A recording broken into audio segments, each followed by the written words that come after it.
Hello, dear viewers. Support me by subscribing to my channel and share my video if you like it. And also, make sure you comment your thoughts. Now let's start the video. Ned. He ate his breakfast in his solar that morning. He had a lot to think about, and as he ate, he looked at the map as the plans, and well, he brooded. There was so much to do, and he was starting to wonder about how much time he had left to do it.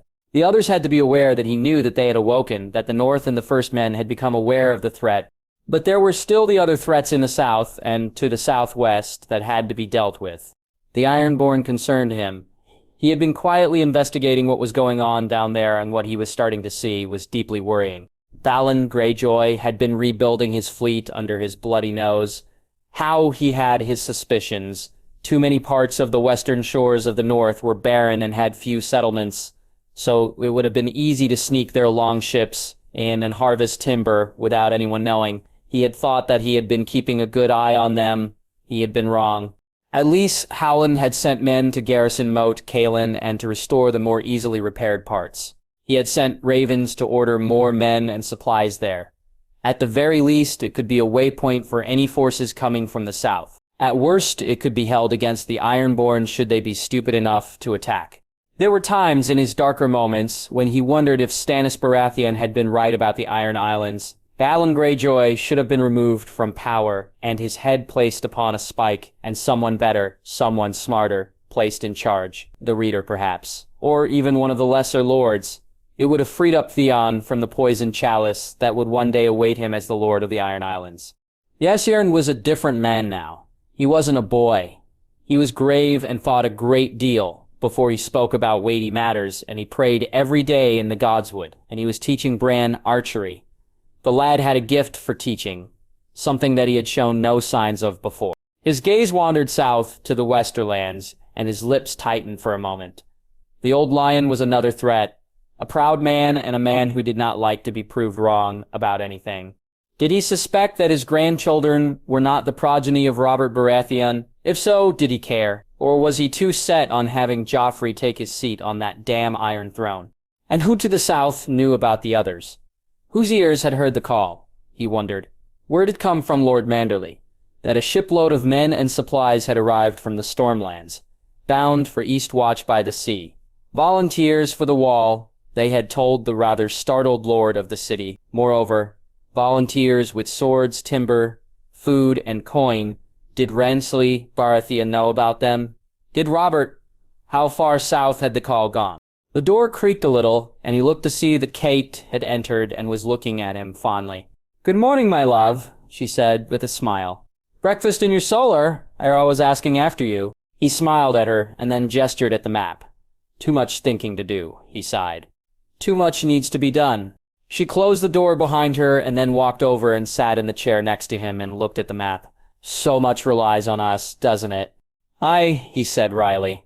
"So very much. We need to watch the north, but also make sure that the things that happened in the south don't vex us. What Robb saw is invaluable.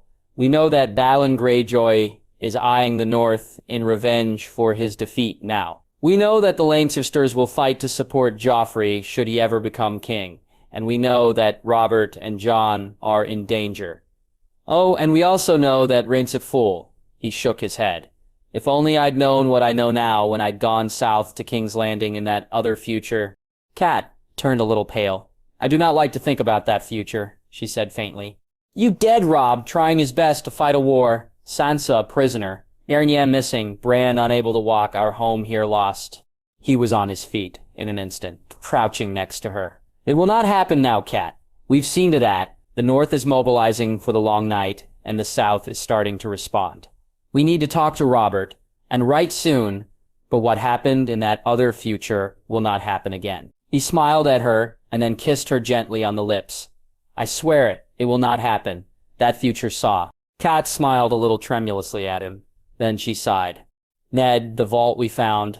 Do you really think that they were Starks who are also wargs?" "I do," he said softly. "Lewin has been translating the runes on the tombs. They were wargs." "Then what are the chances that any of our children are wargs? Or you, or Benjen?" "Ah." And that was something that he was wondering himself. "Kat, I don't know. I wish I could tell you that I knew. but that would be a lie. When the direwolves are born, well, we will have to see what happens. The fact that the mother is here and seems so compliant is, well, astonishing. Cat, I know that much of this must be alien to you, and I am sorry, but this is something that is buried deep in the history of my family.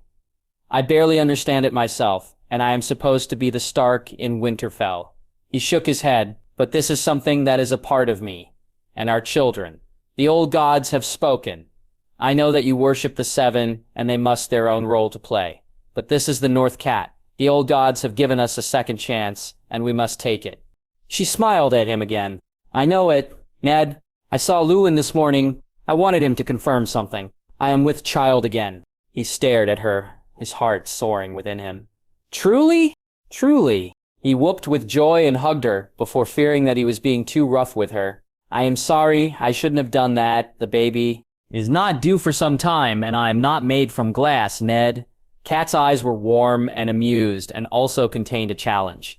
Another child, yet another departure from the future that Robb saw. With every step away from that we tread a new path, and that both reassures me and frightens me. Cat. We have gone from one war with rules that we understand to another war that was last fought by our ancestors, and with rules that are clouded by time. He caught her look of sudden understanding. We face an enemy that we have never fought before, with powers that we do not understand. An enemy that can make the dead walk. I have ordered the walls of Winterfell checked for any damage. I have ordered that the broken tower be inspected for repair, and I have a plan for that anyway. She looked at him sharply, but at that moment someone knocked at the door. Who is it? Ned called. Llewyn, my lord, I have messages. Come in, Ned sighed as he stood and watched as the maester bustled in. Who are they from? A raven from Dragonstone first, my lord, Llewyn said, as he handed it over. From his grace the king. Ned felt his eyebrows fly upwards. What was Robert doing in Dragonstone? Then he looked at the message, and if his eyebrows could have gone up any further, then they would have. Ned am riding in haste from Dragonstone, traveling from Storm's End to King's Landing, have found the sword of the Durradins in Storm's End.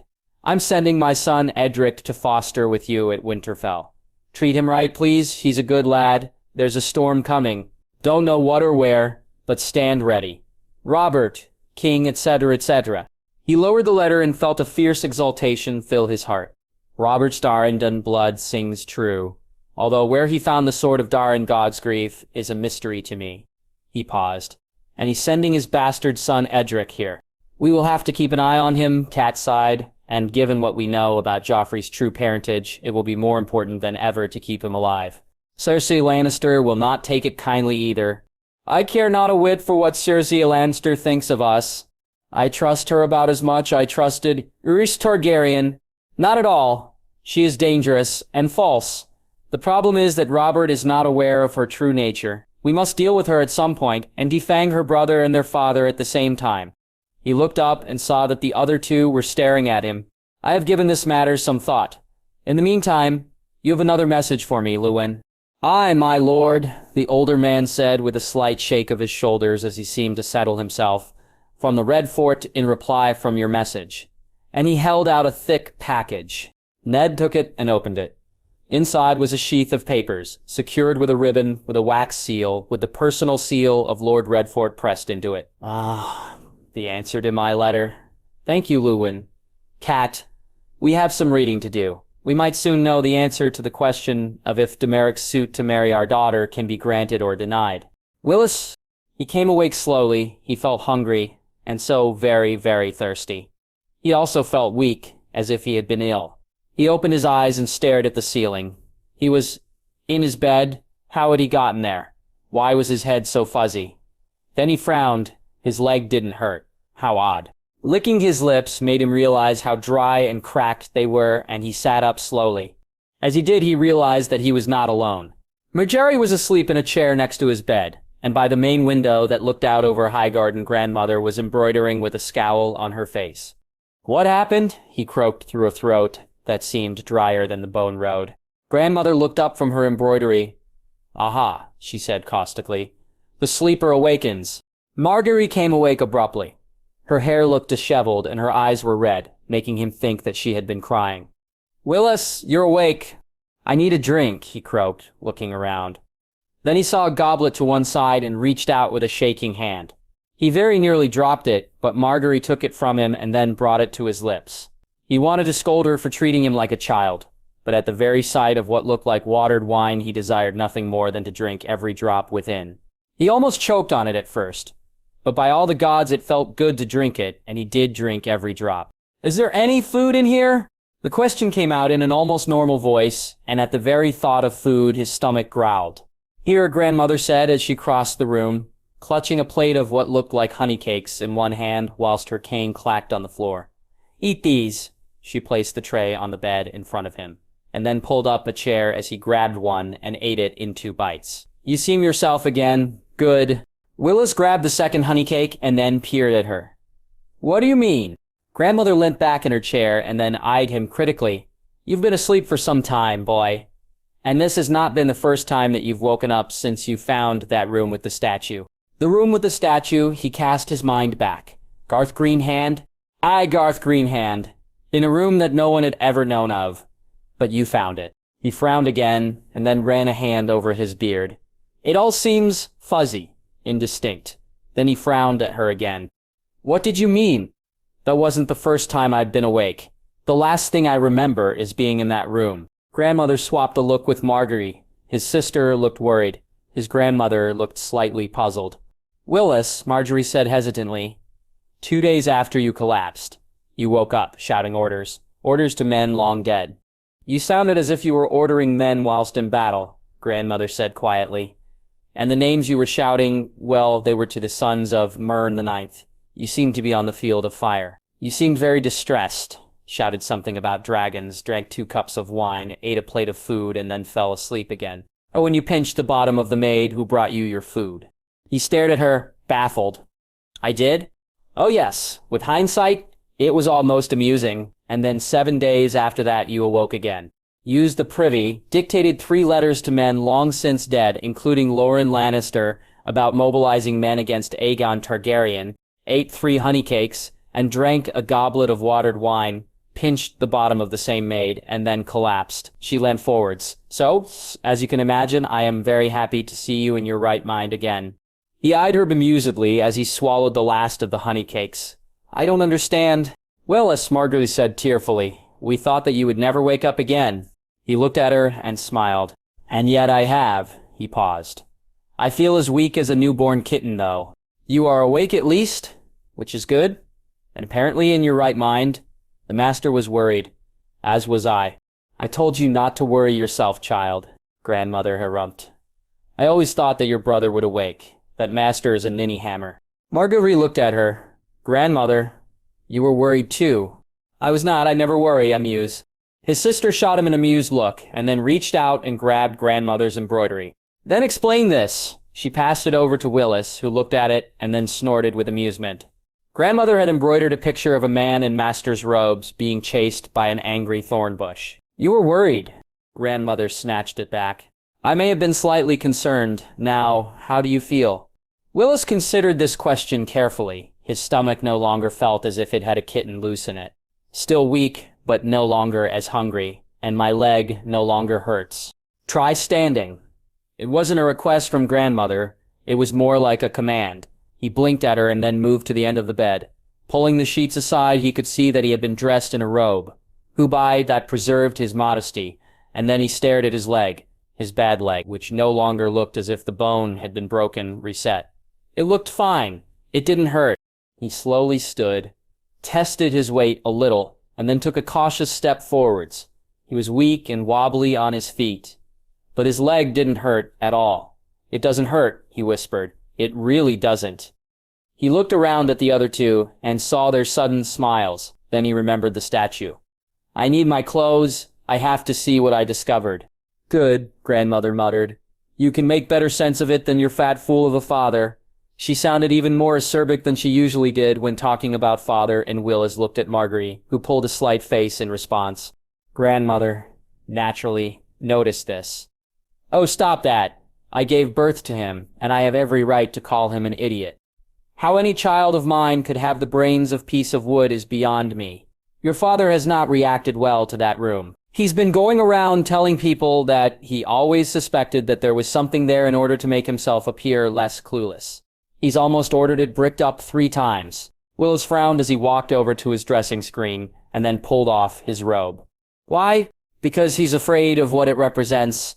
It's a symbol of the Gardener Kings, and your father never forgets that House Tyrell were merely the stewards of Highgarden, and not the kings of it. You have the blood of the gardeners in your veins, children, but there are others who claim that their claim is stronger. The Florents, Rowans, and Oakharts, and all have sent messages to your fool of a father in the wake of the finding of that statue. He thinks that this is all some new gambit of the Game of Thrones, or the Reach's equivalent, games that he is truly terrible at playing. She paused. Are you getting dressed, boy? I think, he said deliberately after sniffing at himself, that I need to bathe first.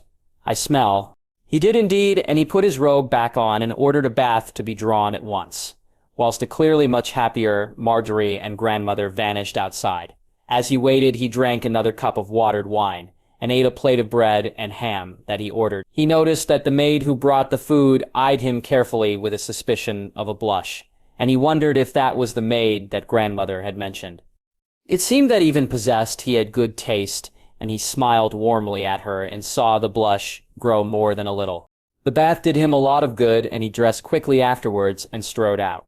It was odd to walk without a cane for the first time in years, and he found the hand that usually grasped it feel oddly empty. Perhaps he should start wearing his sword again. Grandmother was sitting on a bench outside, basking in the sun, and as he approached, she looked at him. So, she said eventually, want to see what mischief you have wrought? He looked at her. Yes. A simple, short answer, but all that needed to be said on this. She looked at him almost approvingly, and then she took him to the room. There was the statue that he so dimly remembered, and the little stream that now bubbled cheerfully up and out of the room. Someone had left fresh flowers at the foot of the stone figure, and he peered at the face of his distant ancestor, Garth Greenhand.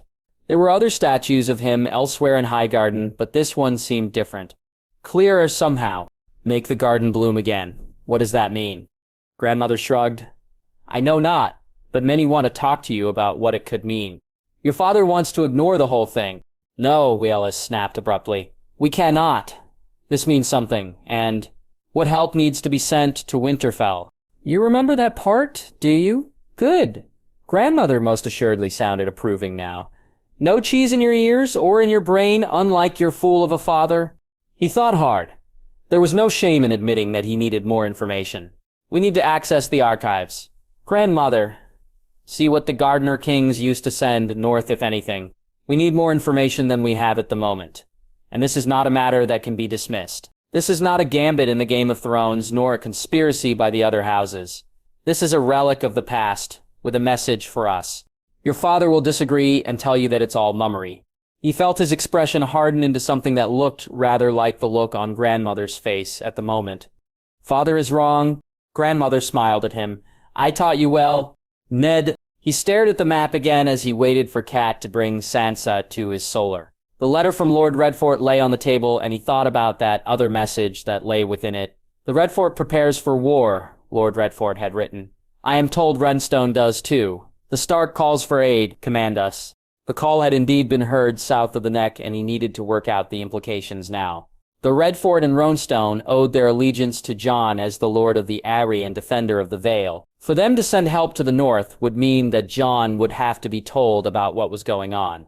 There were political implications now. The sound of footsteps and the noise of the door opening dragged him away from his thoughts, and he looked over to see Cat leading his oldest daughter into the room before closing the door, very firmly behind them. Sansa, be seated. I hope that we didn't tear you away from anything important. She shook her head, looking a little bewildered. I was watching Demeric give cousin Robert a riding lesson on a pony. He seemed very intent. Demeric or Robert? She smiled a little. Both. Aemma was watching intently on one side, and Domeric was on the other, telling Robert what to do and what to look for on the horse. Robert seemed very keen to learn. She then frowned a little. Cousin Robert seemed sharper than he had been before, father. He is, I know, Ned agreed, as he placed a chair to one side for Cat, fetched his own chair, and then stared intently at her. Sansa, we must talk about a very important subject. Did you know that Domeric Bolton had asked me for your hand in marriage? She turned a little pink and sat up straighter in her seat. I did know. Daenerys mentioned it to me. He was very respectful and considerate, knightly in fact. Then she peered at them both. You have thought about it for some time, father. He leant back in his seat. I have. It is not a thing to be taken lightly, your future happiness, especially as a marriage between a Stark and a Bolton would have ramifications. You know the somewhat vexed history of our two houses, do you not? Sansa stared at him and then laughed nervously. But father, that is all ancient history. He stared back at her and then passed a weary hand over his eyes. Oh gods, he muttered. It seems I neglected your training as well. Then he looked at Kat. What nonsense has that septa been teaching her? I will inquire, Kat replied in a cold voice and with a long-suffering look at the ceiling. And yes, we should have taught her otherwise. Mother? Sansa asked incredulously. Ned cleared his throat. Sansa, this is important. You might think that it is ancient history, but it is not. It still has relevance. I have an understanding with Rosie Bolton, as I know what kind of a man he is. He secretly yearns for the old days when his family had certain hobbies. Sansa turned white, but less white than he might have thought. Interesting. Did she suspect? And if Rose Bolton was offered a chance at supplanting us, say if I died and Robb became Lord of Winterfell, then he might try, if the opportunity presented itself. He is a cautious man, but given sufficient incentive, he might cast off the mask and reveal his true face. And given the monster that was his bastard son, we have to wonder how closely that particular apple fell to the tree it grew from. So you can see that I have concerns about Daenerys. Sansa had grown even paler. Father, did Daenerys tell you about his half-brother? He did. He said that if he had known half the things he now knows about him, he would have ridden out and cut him down like the animal he was, even though he would have been labeled a kinslayer. Nah, that was a good point. She started to open her mouth again, and he raised a hand in a gesture for her to be silent. I have heard him say something similar. When I first heard that he was coming here, I wanted a chance to observe him closely. Given who his father is, and given what I later heard about his half-brother, I wanted to watch him very closely indeed. He leant back in his chair again. What I have seen of him has been good. He is courteous, well-read, behaves well around the other children, and above all I have heard nothing bad about his behavior from the standpoint of the small folk and the servants. That last point is important. Her face scrunched slightly as she thought about it, but he then plowed on. Part of the reason why I have waited for us to have this conversation is the fact that I wanted to observe him. The other reason is that I was waiting for a reply to a raven I sent to Lord Redfort in the Vale, where Daenerys was fostered. He sent me this today. He lifted the letter. Lord Redfort is very complimentary about Daenerys, Kat said softly, and he has written a great deal about him, about how he learned to ride and then passed on those lessons to others, about he treated the servants there fairly, and how none of the small folk made a single complaint against him. Aye, the letter took us some time to read, but was very detailed. He looked at his daughter. Lord Redfort had also heard of Roose Bolton, and wanted to keep an eye on him. It seems that there was no need. Daenerys is not like his father. In fact, he absorbed a great deal from Lord Redfort and his sons about what it means to be knightly. Sansa smiled at that, and sat even straighter. Father, she said hesitantly, Daenerys and I have talked about his plans for his house, and he does have them. He told me that he will never follow the path that his ancestors followed, and which he suspects that his father yearns for. And then his daughter took a deep breath. He has asked my help for something. Father, the design of a new banner for his house. He has told me that when he succeeds his father, he will replace the banner of the flayed man with another one. We have been discussing what would be fit. Ned stared at her and then looked at Kat, who raised an eyebrow in surprise. A new banner would fly over the Dreadfort. Yes, father, that was astonishing. Such a thing had not been heard of for many a long year in the north. The noble families had their banners and sigils, and they stuck to those banners and sigils.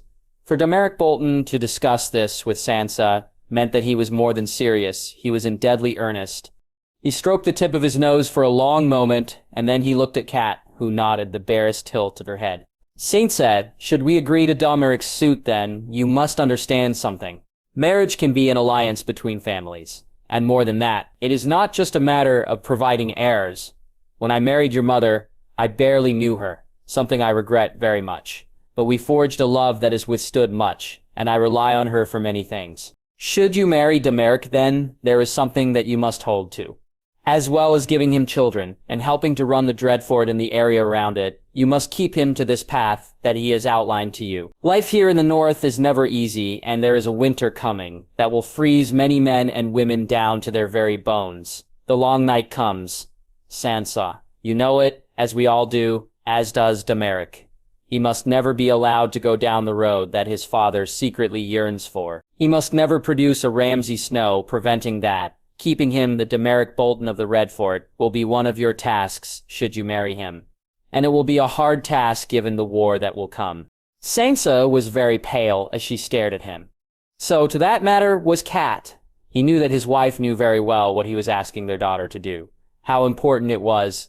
Sansa, sweetling, we would have you happy, Cat said after a moment. But we would also have you open your eyes to what a marriage with Daenerys Bolton would mean. As your father said, there is the long winter coming and a war with the others. But you cannot let that distract you from your duty if you marry Daenerys. Now, do you need time to think about this? Sansa sat very still for a long moment, her eyes far away as she thought things through. There was a struggle visible on her face, one that she had obviously not expected to ever have to confront. No, she said eventually. I believe in Daenerys. I have talked to him, considered his words, given your views and those of Lord Redfort. I can only say again that I believe in him. Mother, father, I love him. He looked at her gravely, and then at Cat, who raised her eyebrows at him and then lowered them when he nodded seriously at her. Very well, he said with a slight smile. I shall tell Daenerys that we look favorably upon his suit, and then Ned felt the smile slip from his face. Then I shall send a raven to Rose Bolton. He and I have much to discuss. Jerry, the boy who had once been so pale and wrong in the head, pulled on the reins and the little pony slowed to a halt, before turning in a careful walk at the gentle urgings of the boy. Only when the pony was facing the other way did he look up at the watchers. Good, said Daenerys Bolton. Very good indeed, Robert. You've done well. Robert Arryn beamed widely at them all, especially when Jory and Anna both smiled at him. Daenerys, can I ride him a little further tomorrow? The son of the Lord of the Dreadfort appeared to think about it, his hand rubbing at his nose, but Jory could see the small smile that he was concealing under his hand. I think so. A little further every day. Your horse is important, Robert. It's getting used to you just as you are getting used to it. You wouldn't expect to suddenly be forced to walk for 10 miles with a pack on your back, would you? Robert Arryn shook his head, his eyes suddenly very wide and thoughtful. Then he solemnly dismounted, held the reins in his hand, and looked at Daenerys. I had not thought of that, he said musingly, and then looked at his horse. I wish I'd had my own horse at King's Landing. Mother never let me near one. How can I get one here? You ask me or your Uncle Ned, and we will get you one. Do you want that one? Jory started a little. Lady Stark could be very quiet sometimes. My lady, he said formally. Lord Robert has been practicing his riding skills. So I see, she said with a smile. I watched for it from afar. Robert Arryn beamed at her. Aunt Catelyn, were you really watching me? I was. You are getting better and better. His smile got even wider before he suddenly became more serious. I like this pony very much, Aunt Catelyn. His name is Surefoot. A good name for a horse, she said, and then looked at Jory and Daenerys. Who picked him out? I did, Lady Stark, Daenerys said quietly. He seemed to have the best temperament for your nephew. He's young as well. They seem a good match. Something seemed to pass between them, and Lady Stark nodded slightly, before turning back to Robert. Well then, as you seem to like him, would you like Surefoot to be your horse? The little boy stared up at his aunt with very wide eyes. He would be mine? Daenerys squatted down to be on the same eye level as the boy. He would be yours, but you would have to take care of him. A good knight takes care of his horse. He'll rely on you for many things. Others will muck him out, but you must teach him more about riding, and you must groom him. It's a great responsibility, Robert. Robert Arryn looked from Daenerys to Lady Stark, and then back again. And then he set his chin in a manner that made him look very like his father. Then I accept it. He sounded older than his years for a moment. He nodded almost formally. I shall lead him back to the stables. The last was punctuated with a massive yawn that he tried desperately to suppress. Let us do that together, Lady Stark said with a smile. And then perhaps a honey cake or two, a cup of milk and a story. You've had a long day, Robert. She looked up. Daenerys, Lord Stark wishes to see you in his solar. I suspect that you know what it is about. Anna, I shall take care of young Robert. She smiled rather enigmatically at Anna, who blushed for some reason, and then she left with the boy and his new pony. Daenerys Bolton was standing there, white as a sheet. After a moment he swallowed with a gulp, smiled wanly at Jory and Anna, and then left. Lady Stark is taking her nephew to the stables. Lord Stark is in his solar. There is little chance, I hope, that anyone with red eyes will wander past. Anna sounded amused. And something else. No, he said slowly as he took a cautious step towards her. I think not. He froze, and then stared around them. My apologies. I did not mean to tempt fate. She laughed softly and then sobered. That night, before Lord Stark interrupted us with his eyes of red fire.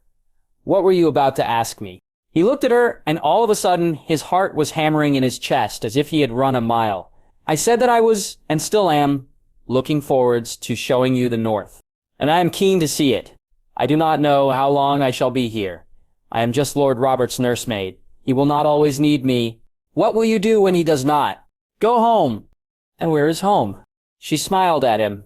Wherever my heart is. And where is your heart? Wait, I would tell you where mine is. She stepped a little closer to him. And where is yours? She was almost whispering now. With yours. And with that, he finally took her in his arms and kissed her. And judging by the way that she stepped into the embrace, and then melted against him as she returned that kiss, he knew that she'd be staying in Winterfell for a while. Daenerys! He paused in front of the door before taking a deep breath and then knocking. After what felt like an age, he finally heard a voice call, Come. He opened the door, stepped in, and then closed it again. Lord Stark was standing by his desk. He was dressed in his usual leathers, but there was a formality about him that made him stand a little straighter and taller. This was important. And the desk also held something else. The Fist of Winter. This was beyond important now. This was about the future of his very house.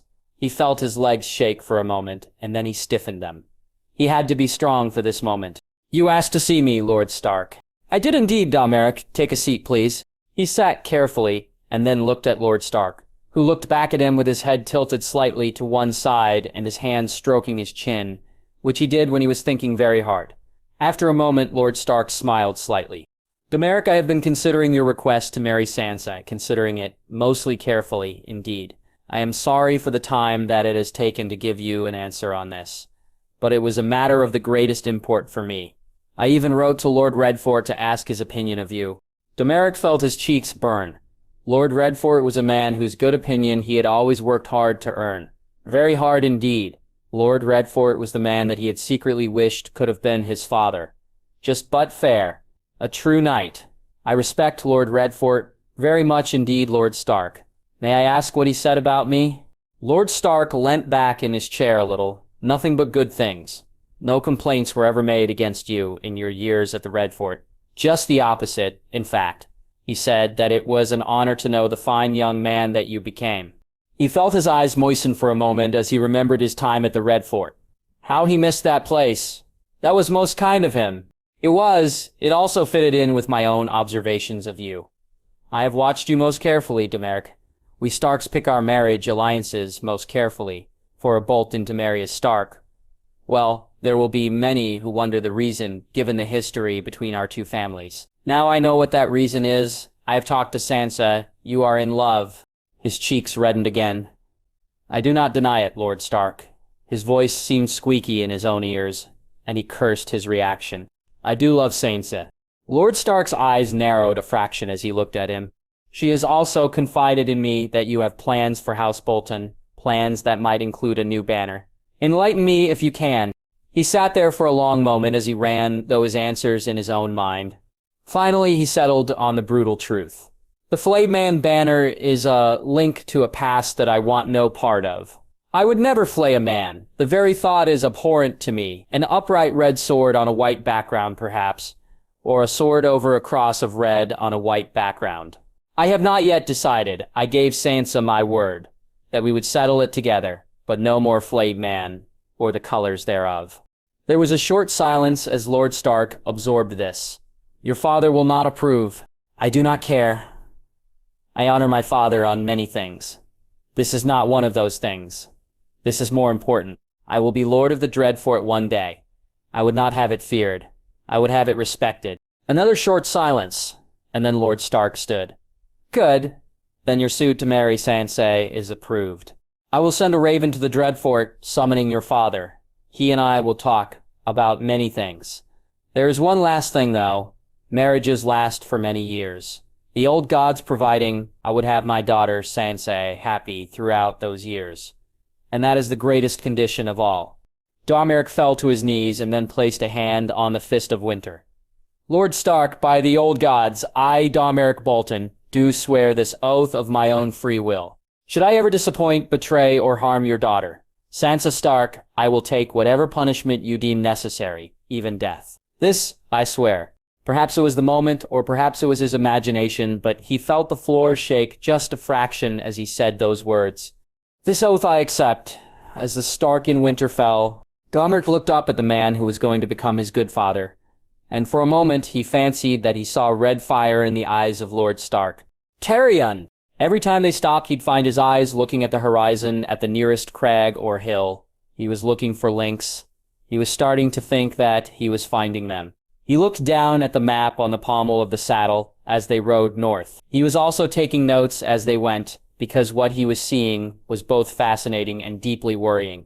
The North was preparing for two things in particular. The first, given by the amount of sowing and field clearance, was winter. Along and judging by the amount of repair work being undertaken on homes and buildings, a terrible one. The second thing was war. Men were drilling when they weren't working on the fields of chopping wood and storing it for drying out. They stopped for lunch near another crag, and as he dismounted, he stole a look at Daisy, Surestone. The closer that they got to Winterfell, the quieter and more terse she became. He suspected that she would have some anguished words with Lord Stark as to why he had not acknowledged the news of the death of her beloved father. He ate quickly and then stumped over to the crag, leaving the others behind him. They were used to this by now, so they no longer sent silly questions in his direction anymore. Yes, this looked as if steps had been carved in the side of it, curving upwards. In some areas, the stone looked almost blackened, as if great fires had been set repeatedly at the base of the steps. Something cracked under his feet, and he looked down. He was standing on loose shards of stone, but here and there, once in a while, there were, yes, there. He bent down and picked up a shard of a particular shape and color. It was an arrowhead, or at least part of one. Who knew how long it had been laying there? He peered at it closely. Dragonglass, or obsidian. Just like the other fragments had found scattered around the other crags he had seen. Now, to find such things at one crag would have been interesting. 2, a coincidence, but 5, no, that meant something. He just had no idea what. He pulled the little bag from his pouch, opened it, placed the partial arrowhead in with the others he had found, tugged it shut again, and then walked back to the others. As he did, he noticed another mound of earth about 100 yards to one side. The earth was bare and barren, and not a thing grew on it. He shivered a little and then remounted. They made good progress that day, better than he could have imagined just a fortnight before. The road was good, recently repaired, which was a good thing, given the amount of traffic that seemed to be on it. That night they stopped at one of the best inns that Tyrion had seen so far in the north, a formidable place that looked almost like a manor house. It had a bathhouse that was linked to a hot spring, and Tyrion soaked away his aches and pains in some luxury, with a mug of cold ale in one hand and a scrubbing brush almost as long as himself in the other. The Inn of Sanctuary was its name, and it also did a damn good supper, well-cooked venison. The girls looked clean and scrubbed, but he did not avail himself of one. Instead, he watched Daisy, Surestone. She had used the baths in the women's section of the bathhouse, emerging scrubbed and clean but almost wan. She ate quietly and then had wandered outside. Tyrion viewed her passage, mulled things over, sighed, and then drank the last of his wine, marked a place in his book, and then strode over to the door. Night had fallen, and he had trouble at first working out where she was. Then he saw her. She was standing to one side, staring up at the stars. And the stars, what stars? The sky was clear of clouds, and the stars blazed down. He could even see that great long ribbon of light that told of a huge belt of stars. A wondrous sight, the stars, he said softly, as he walked up to her. I wish that I had studied them better. There was a long pause, and then she finally spoke. My father loved them. He taught me much about them. The Surestones have been watching the skies since time out of mind. They are beautiful, and I wish that I did not see the threat that hangs in them. He eyed her out of the corner of his eye. Threat? Do you see the crook? He peered at the horizon. Aye. Then he paused. Oh, I see the base of it as well. You can't even see that in King's Landing at this time of year, or in the Stormlands. It's one of the things that we descendants of the First Men must look for. When the base of the crook appears, when it starts to grow higher, it's a sign. She sounded tired and Ace defeated. A sign of what? The long winter comes, Tyrion Lannister. It comes, as do the others, and even Casterly Rock will shiver. She looked at him and then smiled a smile of infinite tiredness. The others come. The Stark calls for aid. I am needed. And then she sighed and walked back into the inn. Tyrion stood there for a long, long moment, staring up at the stars, and then he shivered as if his spine had been brushed with ice, before going back inside as well. Winter fell tomorrow, and perhaps answers too. Ammon. Castle Black was well astir by the time that he had finished feeding his ravens with the help of a young man. It was good to be back at his quarters, but there was a difference to the Castle Black that he had returned to. It felt well alive. He remembered what it had been like when he had first joined the Night's Watch. It had been a different place to the one that he had left weeks ago for Winterfell. All those decades ago, there had still been a sense of vigor about the place that had ebbed away over the long years. Until now, as he had approached Castle Black, he had heard the sounds of hammering and the clink of trowels on stone, the noise of barrels being rolled over cobblestones, the clash of metal on metal, accompanied by the bellowed shouts from Alliser Thorne that he had seen small children fight harder, but there had been something in his voice that spoke of a grudging satisfaction. And there had been something else in the background. Laughter. Castle Black felt alive again. More voices, more work on its upkeep, more energy pounding through it. It made him feel years younger. Well, some years younger. He quirked his lips into a slight smile, and then wiped it from his face. He needed to see the Lord Commander. The young man assisted him to the quarters occupied by Jared Mormont, who was talking to someone not too far away. Something about repairing the next castle down more. It made him feel more than a bit stunned. The Night's Watch itself seemed to be coming alive again. Footsteps, and then the scrape of a chair. Maester Aemon. Lord Commander. I wish that the first ranger had stopped for longer before he left. He seemed determined. Aemon nodded thoughtfully. He seemed very determined at Winterfell as well. Lord Stark tasked him with an important mission. I, the Lord Commander, sighed. Denjen Stark discussed it with me. The hand of a white. If it wasn't for hearing the call, I would have told him not to be a fool. How strongly was the call heard here? I was in Winterfell when it was issued. I heard it all too well myself. My mother was a Dane, you see, of the First Men. There was a pause, and then a rasping noise as Jair ran a hand over his beard. It came during the evening meal, and everyone heard it. Clear as a bell. Everyone within Castle Black. Same with the other two castles on the wall. Everyone, no matter what their lineage, heard it.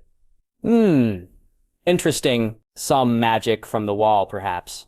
I was on the privy at the time, and I damn near shat myself, rumbled a new voice in Yemen. Realized with a start that he had been so intent on Jair's answer that he had failed to notice the arrival of Alliser Thorne. I would never have believed it if I had not heard it. The door closed, and the other man took a seat. What news from Winterfell, then, Maester Aemon? As you know, the others come. There was more proof. Lord Stark was given a vision by the old gods, a most worrying sign indeed, and a room within Winterfell was discovered, a room containing objects known to past Starks, records as well. Lord Stark did not know anything about them. His father did, but that knowledge died with him and Brandon Stark in King's Landing. Thanks to my fool of a great nephew, he found himself snarling the last 5 words, and then caught himself as the other two coughed and probably looked embarrassed. Thorne had been a Targaryen loyalist. What kind of records? Yatched after a moment. Copies of records to and from Castle Black, amongst other things, which disturbs me greatly as no such records exist now, or none that I know of. I thought that everything was in your offices? Thorne asked. How could Winterfell have such copies, but we lack them? I know not, but I would like to have the older part of Castle Black searched for any blocked-off rooms. I have had the time to think much on this matter, and I cannot believe that the records were lost entirely. Some must still remain, somewhere. A good point, rumbled Gr. I shall order it so. We have more than enough men here now. So I heard. When did they arrive? Not long after the call was heard, Thorne said reluctantly. Men wanting to help, women too. They had heard the call as well. They offered services, brought food, offered to repair the walls, cook. Food's a damn sight better than it used to be. How many then have taken the black? Of the men, 1 in 3, Jared said quietly. The rest wish to volunteer to help fight the others. I've never heard of the like of it, but they insist. They want to help. Volunteers on the wall? Bloody odd. But they've changed this place. We've gone from quiet despair. Do not pull that damn face, Thorne. You know it to be true. To quiet hope. We have parties out now working on the next 3 castles, assessing what needs to be done and making repairs. Might be able to start sending out garrisons in a month or 2, on a temporary basis, at least. The same is happening with the Shadow Tower and Eastwatch by the sea. Of the latter, Cotter Pike sends word that ships have been docking with more and volunteers there. He actually nodded at this. I think that a party must also be sent to the Night Fort. That place was the first to be built along the wall, and the greatest as well. It might well have records, or at least artifacts. And if the others are indeed moving southwards, then the Black Gate must be secured. There was a silence, and then from both of the other men, What Black Gate? He did his best not to roll his eyes in disgust. Do you mean to say, he barked, that the Lord Commander and the Master of Arms have not consulted the histories of the wall? The other 2 harumphed, and he waved a hand in apology. Your pardon. I read of it long ago. There is a gate beneath the Night Fort that is sealed so that only a member of the Night's Watch who speaks the words of the vow can open it. The others should not be able to access it. Nevertheless, it must be secured. There was a creaking noise from the chair that J.J. Mormont was sitting in. I did not know that. Very well. Who should lead that party? He thought deeply for a long moment. I am not sure. Given the import of what might be found there, as well as the terrible legends that surround the place, we must choose wisely. In the meantime, we must await the return of Benjen Stark. We must have proof of the others, and their whites. Proof would be good, Thorne said wryly. Then he seemed, from his next words, to sober a little. The thought of fighting the dead terrifies me. Me too. There was a different kind of creaking from Jared Mormont's chair, as if he was leaning forwards, perhaps. But we are of the Night's Watch, and we do what must be done. Aye, Thorne said, before pushing his own chair back and standing. Well said. I have much to think on. And some men to train that aren't as bad as some of the scum we've had in the past. And then he stamped out. Lord Commander, he said after a moment, I understand that the wildling raids have diminished. More than diminished, ceased. It's almost odd. But if indeed the others have returned, well then, they must be more informed than we are. Word came that Mance Rayder has been seen near the wall. I'm not sure what worries me more. The wildlings ceasing their raids or that Rayder has been sighted. Yaxamin nodded. It might be that a common cause might be made between us. A rasp of hand over beard again. Mayhaps, Ned Stark has sent a raven saying that he need to talk to me face to face about matter regarding the wildlings. That might be it. I also wonder how far the call went. That last sentence was said bleakly. To your son, perhaps? Aiming said, the words gently. Such a call would have gone far, and that he paused, thought about it, and then went on. Forgive me, but the crimes of our families cannot be forgotten. I should know. How we deal with those crimes defines us. There was another moment of silence, and then Jaxo Mormont cleared his throat. I know. I just wish... But he was interrupted by the sound of a horn being blown in the distance. That's from north of the wall. There was a long pause and then shouting outside, before a rumble of feet on the corridor outside and then a knock on the door before it creaked open after Jared Mormont's growled command to enter. Lord Commander, the 2 men that the first ranger went beyond the wall with have returned. One seems to be injured. Is the first ranger not with them? Jared growled. No, Lord Commander. One of the men shouted up that the first ranger sent them back whilst he went on with his mission. Jane Sear sighed heavily. Very well, The door creaked, closed again. Bugger. Now I'm worried. He knows the haunted forest well, Aemon pointed out. In fact, far better than most. Aye, but I'm still worried. This Fanain, Jane Sinsliet, did not die well. He was in a bad enough way after just a day in a black cell. Robert Baratheon did at least look at the evidence against him, and then immediately proclaimed that he and his 3 main lieutenants should be put to death. But when the moment came, he rapidly fell to pieces. When Jaime first caught sight of him, the man was being half-dragged and half-carried by 2 guards in Baratheon liveries who did not look happy. As they approached, Jaime realized why. Sleent was burbling a constant stream of piteous whimperings about how this was not justice, how he was innocent, about how unfair this all was, about how he had been betrayed. When he saw the baying crowd, the headsman's block, and the motionless figure of Robert Baratheon holding Stormbreaker flat against his chest, point down, then, well, Sleent didn't just lose control of his legs, but also his bladder and his bowels, given the curses from the guards and the revolting trail that the wretched man left. He was finally deposited at the feet of the Fat King, who looked down at the former commander of the Gold Cloaks with considerable disgust. Gods, man, can't you even die in a clean fashion? Your Grace, blubbered Slain wetly, with his neck on the block. Mercy, please, I shall take the black. I will go to the wall. I confess it all, but spare me. The king laughed. Send you to the wall? Never. The Night's Watch would think I scorned them for send such a man like you there. Then he sobered, and there might even have been a flash of sympathy. Chin up. I'll make it quick. Looking at the crowd, Baratheon set his shoulders and then spoke. I, Robert Baratheon, the first of my name, King of the Andals, the Rhaenyra, and the First Men, Lord of the 7 Kingdoms and Protector of the Realm, do hear and serve sentence of death on this man, Jaime Sleent, for the crime of corruption, of taking bribes, of malfeasance, and of murder. I have found him guilty, and I will swing the sword, as in the old days. Buck Sleepland screwed his eyes closed, and therefore never saw the great blade come up, and then flash down. His head bounced once, twice, and then stopped. As the crowd cheered, Jaime frowned a little. He thought he could hear thunder rumbling somewhere. He wasn't the only one, Seaworth, who had been standing grim-faced at the head of a large group of pale-faced gold cloaks, turned his head to seawards. Odd, Jaime heard him mutter. I smell no storm coming. Jaime turned back to the spot where the Fat King was standing. Men in Baratheon livery ran out to pull the body away, take up the head to place it on a spike, and thank the gods on this warm day to wash down the flagstones with buckets of water. But as the next man was dragged out for execution, Yakime was more fascinated by the sword. Stormbreaker was starting to puzzle him. It was the sword of the Durrandons. But the Durrandons had been of the first men. The sword of Durin the Godsgrief should have been bronze. But this was not. It reminded him of Dawn a little, by the sheen, which might explain why Durin had been king. Then he frowned a little. The sword should have been bloody. It was not. Had Baratheon cleaned it quickly? The next man did not disgrace himself as badly as Sleent. Instead, he went to his death in silence, spitting at the ground in front of the crowd as they booed at him.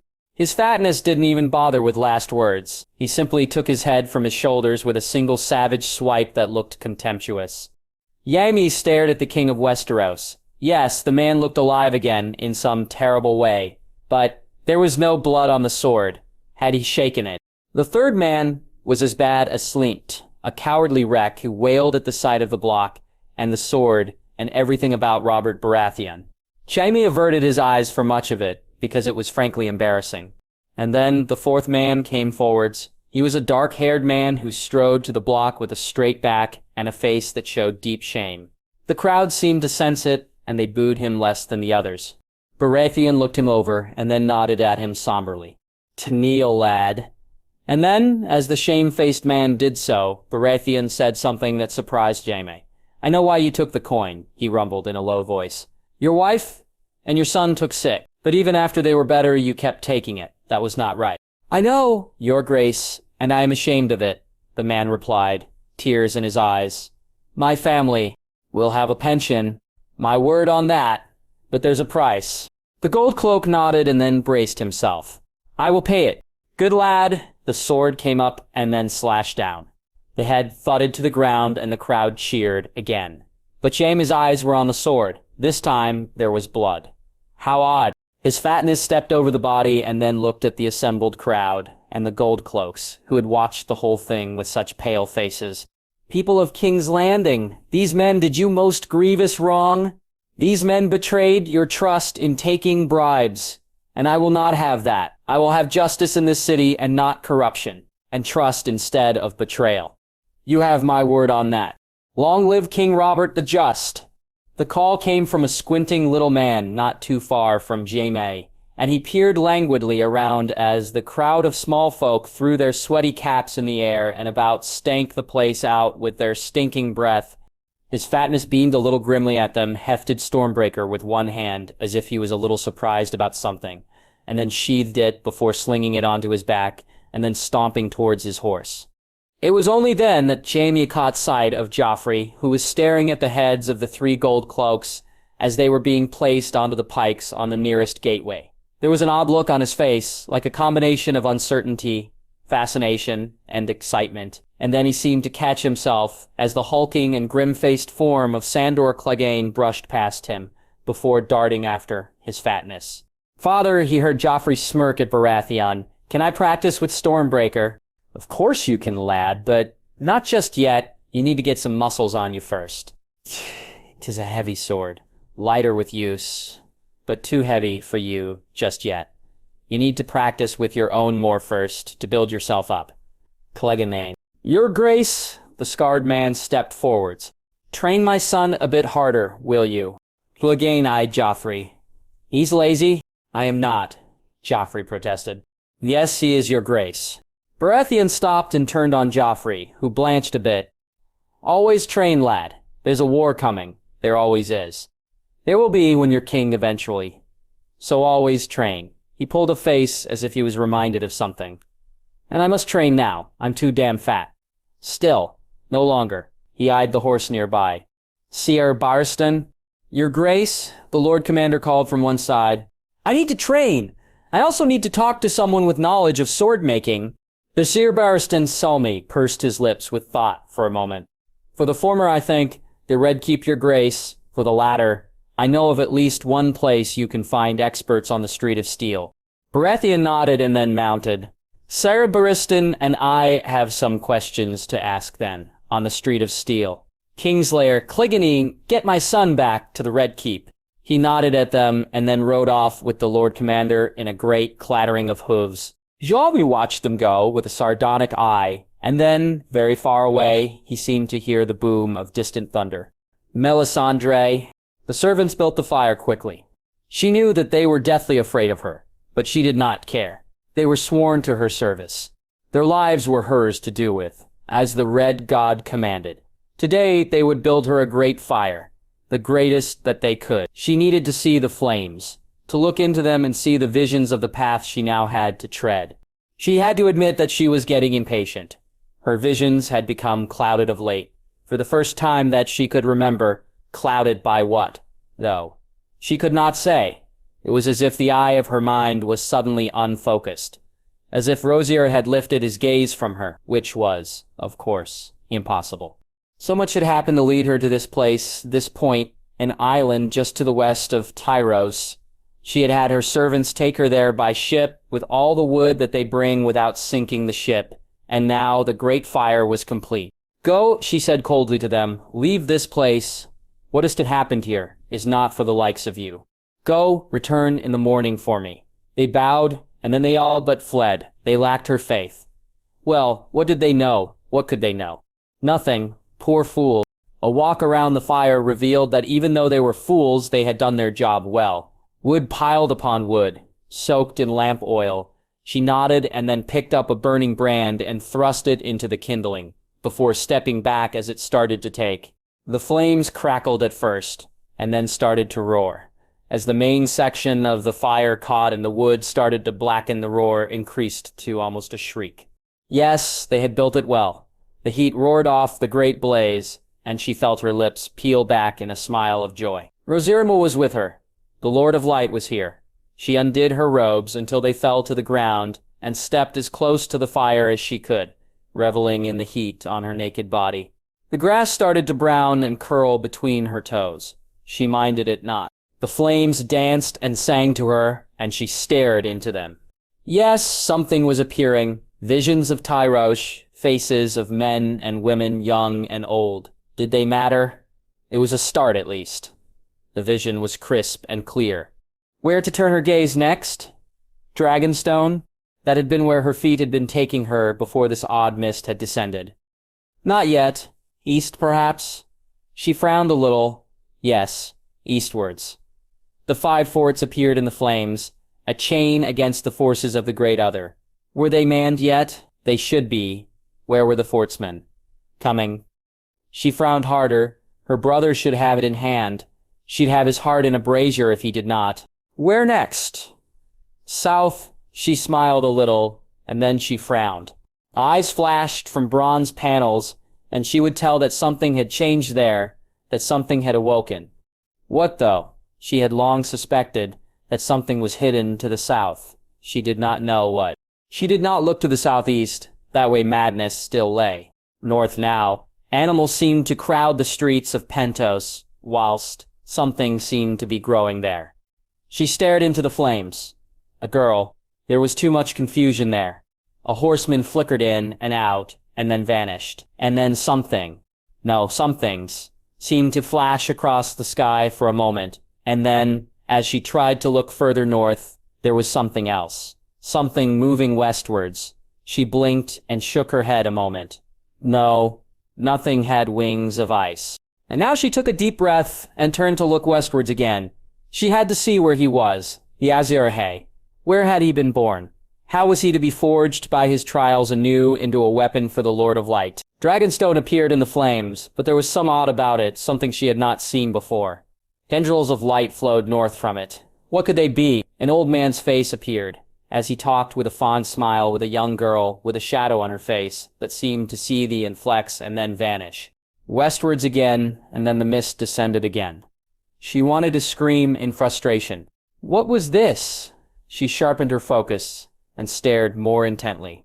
For a moment, a number of flashing images appeared, a man with a sword on his back and lightning bolts flashing around him, sloughing off old layers of himself. A child who commanded fire, snakes that found purpose, a garden blooming mightily, a one-eyed lion with a sword of light, an empty man finding a purpose again, a man with the blood of a wolf and a sword that shone like a star, and men and women with the heads of wolves. And then the mist slammed down, and she could see nothing. Wait, there was something appearing. A face, a white face of wood. A tree? Yes, a weirwood tree. Heart's tree?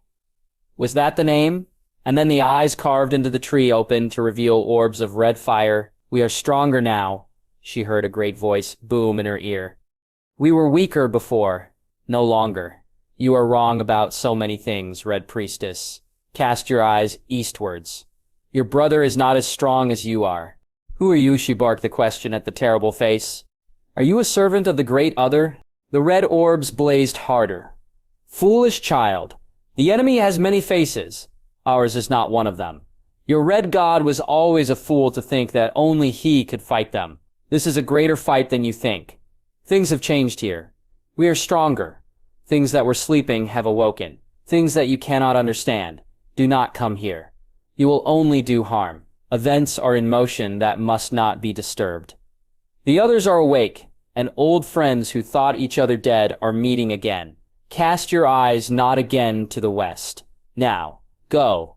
The face roiled and rippled, and suddenly she found herself flying backwards, landing in a breathless and astonished heap. She looked at the roaring fire and then shook her head in confusion. As she looked, part of the fire collapsed inwards as the wood was consumed and a great blaze of sparks flew upwards, and those sparks briefly formed the shape of a tree. Tyrion. The moment he finally saw the gatehouse of Winterfell, he sighed at the thought of what lay within. Good food, a bed, a bath. Oh, and maidservants, preferably ones with large breasts and sultry smiles. He thought for a moment about sending everyone on ahead and finding a good brothel, but then changed his mind at once. No, he had his duty to do first. As they rode to the gate, He had Emmon shake out the banner that had been furled since the twins, and he smiled a little as the red and gold cloth shook and boomed in the breeze from the west. He heard shouts from the gatehouse, and then the gates opened. As they entered, he looked around with quick glances. The winter town outside the fortress had shown great signs of being worked on and renewed, rebuilt, even in places, and Winterfell itself seemed to be a hive of activity, with men and women working on so many things. Blacksmiths were busy, as was a small brick kiln not too far away. Almost interesting. Yes, they were preparing for something. War or winter, or perhaps both. He drew rein as he saw what looked like a maester walking towards him, with a young man with the auburn hair of a Tully. And that young man stopped dead in his tracks at the sight of Tyrion, and his eyes widened as if he had not just recognized him, but knew him somehow. And then he seemed to shake his head a little and strode ahead of the maester. "You are Tyrion Lannister," the young Stark, who else could it be with hair that color, sounded like a man trying to make a grim voice lighter, and Tyrion blinked a little at the thought of it. What was going on here? "I see that my fame has preceded me," he smiled, and then noted that whilst the Stark boy smiled for a moment with his mouth, he did not smile with his eyes. "I am indeed Tyrion Lannister. Robb Stark, this is Master Lewin. Word did not reach us of your coming." "It did not. Oh, damn, father. Your pardon. Your father sent word to the major houses that they send any word back about the legend that is the others. So I was sent by my father from Casterly Rock with what we had on this topic." He heard the beginning of a throat being cleared behind him and then forestalled it. "And I have also had the high and signal honor of escorting the lady." But he was interrupted by an astonished voice from one side. "Daisy, cousin Daisy, what are you doing here?" Everyone looked over to see an astonished-looking Lord Andrew Stark as he stared at Daisy. "Surestone." Then he beamed at her and hurried over. "I have not seen you for years. How is your father? Why did he send you here?" Tyrion watched her closely, and then winced as many emotions seemed to flash over her face. Anger, confusion, bemusement, and then astonishment and horror. He had heard her muttering a few times on the road to Winterfell, practicing a great tirade against her cousin for abandoning her, and how it seems that he had forestalled her by being, well, oblivious to her recent ordeal. "Lord Stark," she said, eventually in a shaking voice, "my father is dead." He went pale at that. "No, surely not. He was hale and hearty when I saw him last." "He may have been then, but he died many weeks ago. I was told that word had been sent to Winterfell on this. When I heard nothing back, I thought that..." Her face crumpled with anguish for a moment, and then in an instant, Lord Stark was at the side of her horse. "Oh, by the gods, Daisy, I knew not a thing. No word of his passing came here. I swear it, I am so sorry. You must have thought that we had abandoned you when nothing like that had happened." And then he seemed to catch himself. "Lord Tyrion, please accept the hospitality of Winterfell. For you and your men, quarters will be provided for them, and a meal and ale. Master Lewin, please take charge of the books that Lord Tyrion has brought. Robb, can you go, or send someone to your mother and have them tell her to meet us in my solar? Then join us too. You too, Lord Tyrion." Then he looked at his younger relative. "Daisy, welcome to Winterfell, cousin." As everyone dismounted and servants rushed about to collect horses and take down saddlebags, Tyrion looked at Daisy. Surestone worriedly, she seemed as if she was about to fly into 1,000 jagged pieces, but then she seemed to rally herself, shaking her head a little, and then dismounting herself. Tyrion sighed and was in the process of dismounting himself when he froze. Over to one side there was what looked a building containing a set of kennels, and in the doorway sat a giant wolf that was staring at him intently. He opened his mouth to say something, but then discovered that a combination of terror and fascination had strangled his vocal cords. Lord Stark caught his look of shock and then looked at the kennels. Mind her not. She's interested in everything.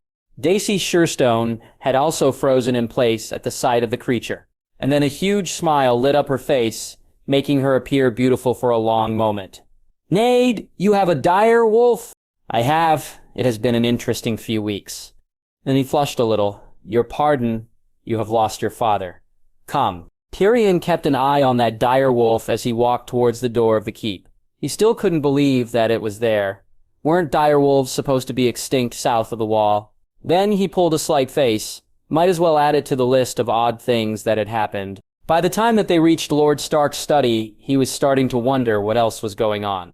He'd counted men in the liveries of at least 3 of the important houses of the North Umber, Reed, and Bolton. The latter had been confined to one young man with a harp who might have been Merrick Bolton.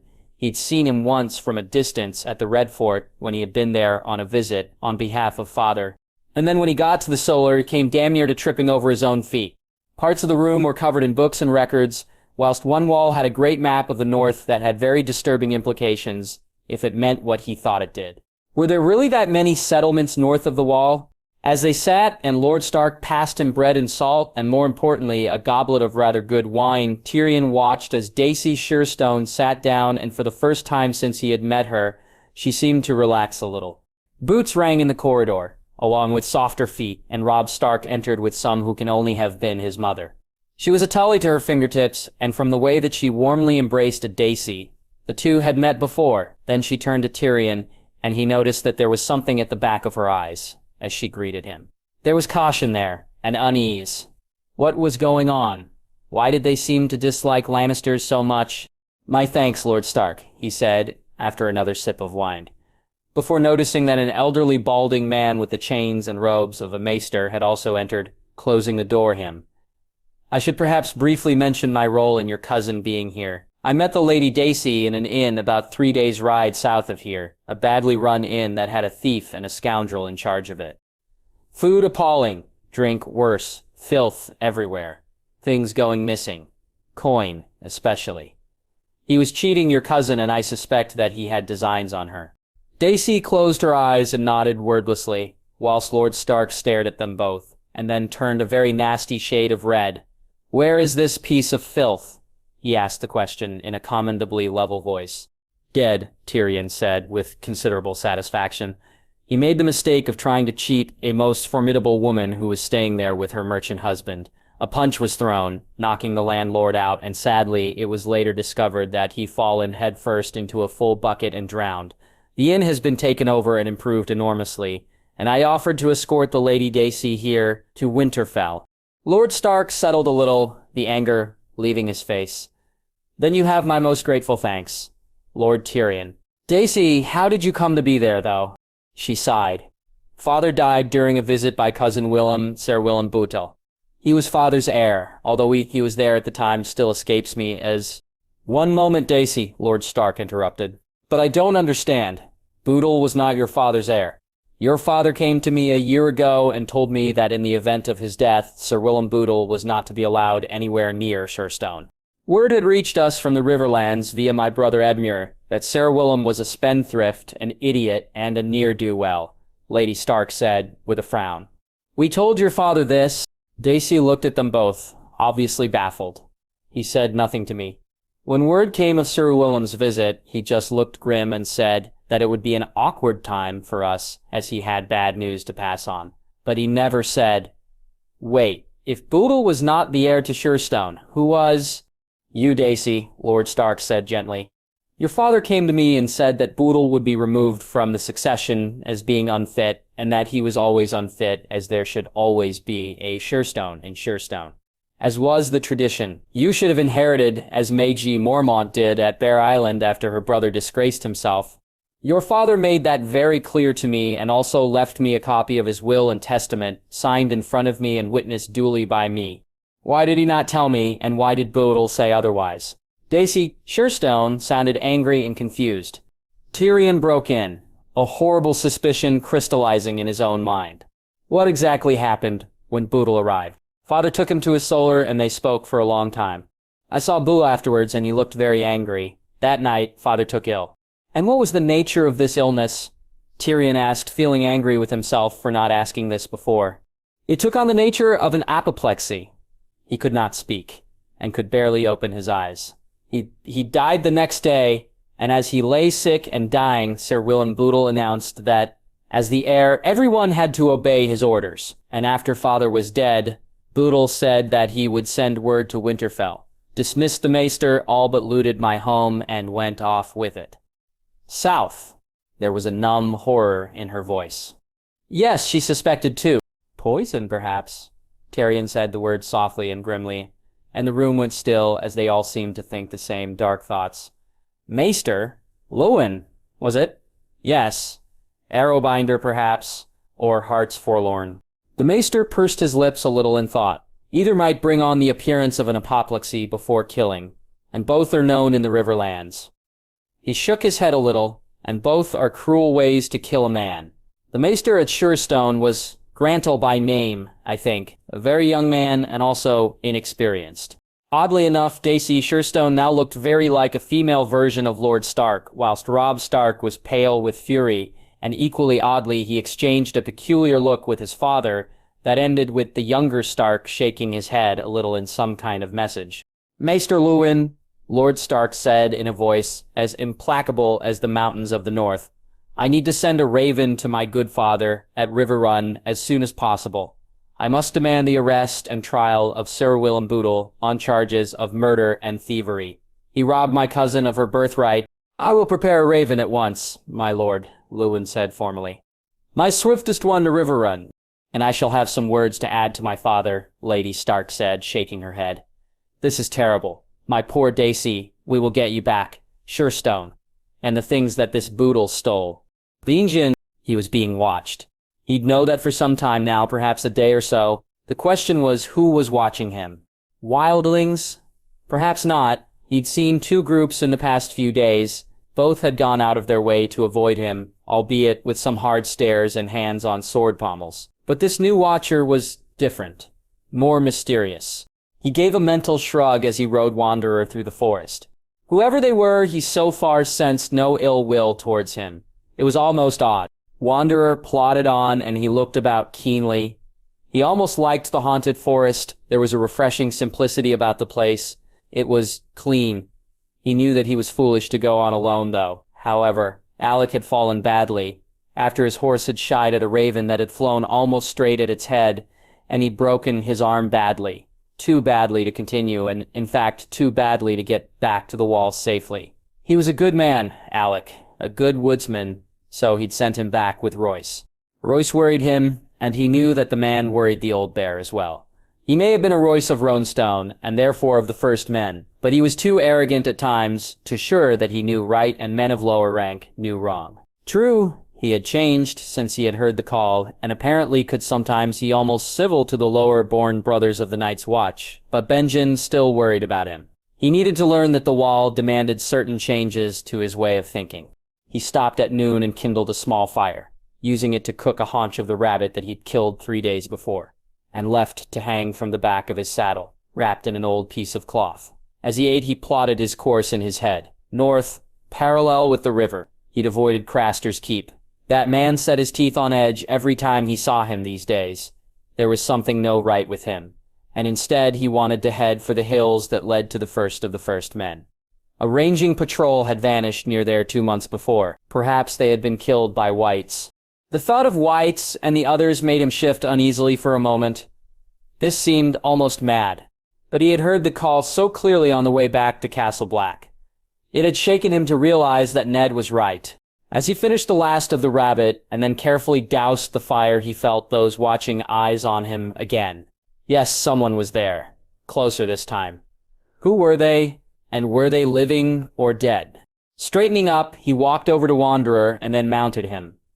As he checked his reins and settled himself in the saddle, he looked about of the corner of his eyes. No. Nothing. No one. Odd. Were they gone? He clicked his tongue and rode on, still north. Every now and then he could see the hills ahead, with the fist of the First Men somewhere amongst them. That place fascinated him. The name alone was a mystery. Why a fist? Why had it been so important to the First Men? He's once heard an old black brother mention a rumor that the fist had once been a very important place for the Rangers, but that he did not know why. Benjen had explored the place himself a number of times, but had never found anything of significance. An hour or so later, he pricked an ear. Someone or something had snorted off to his left. A long way away. After a few minutes, he heard another snort. Closer now. He paused and then drew his sword carefully. A bear, perhaps, or a dire wolf. He could hear the sound of heavy paws crunching on wet snow and damp twigs. What was there? And then he saw a figure looming out of the trees to one side, and he stopped Wander dead in his tracks and stared at him. It was a man, mounted on an elk, with huge horns.